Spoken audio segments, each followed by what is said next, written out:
ভগবান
আমাকে কোন পাপের সাজা দিচ্ছ ঠাকুর, আমাকে কোন পাপের সাজা দিচ্ছ?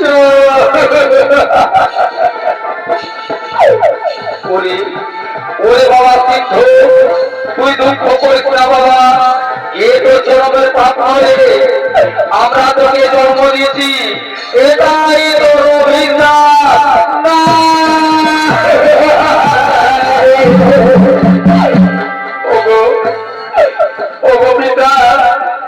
তোমরা আমায় ভালো কথা বলো না, আজ তোমরা জন্ম দিয়েছ বলে আজ আমি সারা পৃথিবীর আলো দেখতে পাচ্ছি, তোমরা আমায় ভাবে আমার কথা বলো না।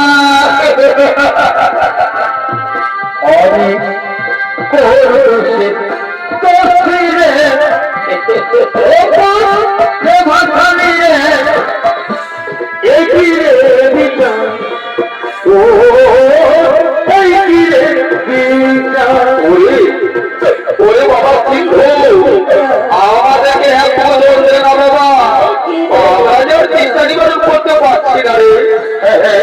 হ্যাঁ পিতা, আমি তোমাদেরকে জলপান করাবো, কিন্তু ওই তো পিতা দূরে একটি বৃক্ষর ছায়া দেখা যায়, চলো চলো পিতা, তোমাদেরকে ওই বৃক্ষর ছায়ায় বসে আমি জলপান করাবো।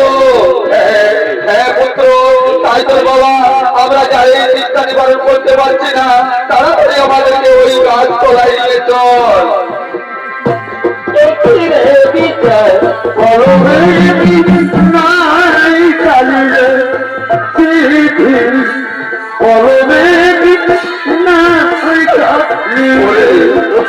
ওরে বাবা সিদ্ধু, আমাদেরকে এক খোঁজ করে না বাবা, আমরা যে আর সহ্য করতে পারছি না রে, আমরা যে যারা যন্ত্রণা আর সহ্য করতে পারছি না।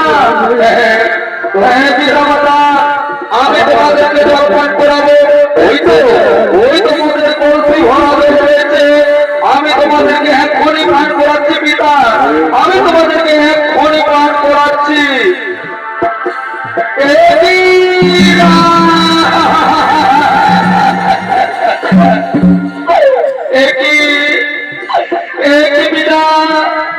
আমাদের কলসিতে যা জল ছিল তা তো তুমি হয়ে গেছে পিতা।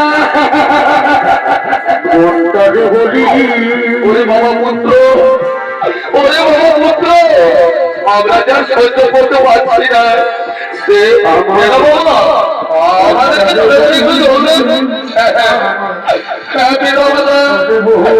আমি তোমাদেরকে জলপান করাবো, কিন্তু ওই তো দূরে একটি সরোবর দেখা যায়, ওই সরোবর থেকে তোমাদের জন্য কলসি ভরা জল এবং কিছু খাওয়ার জন্য আমি ফলমূল নিয়ে আসছি।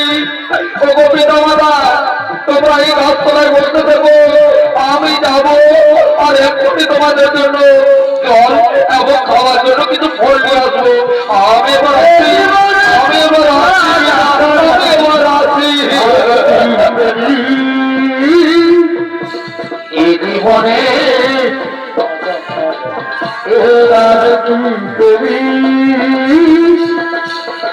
জীবনে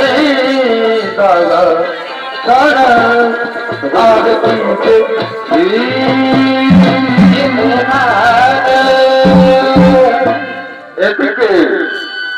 এদিকে ধর্মের পুত্র সিন্ধুমণি তার পিতা মাতার জন্য জন্মিতে চলে গেলেন সেই সরোবরের দিকে।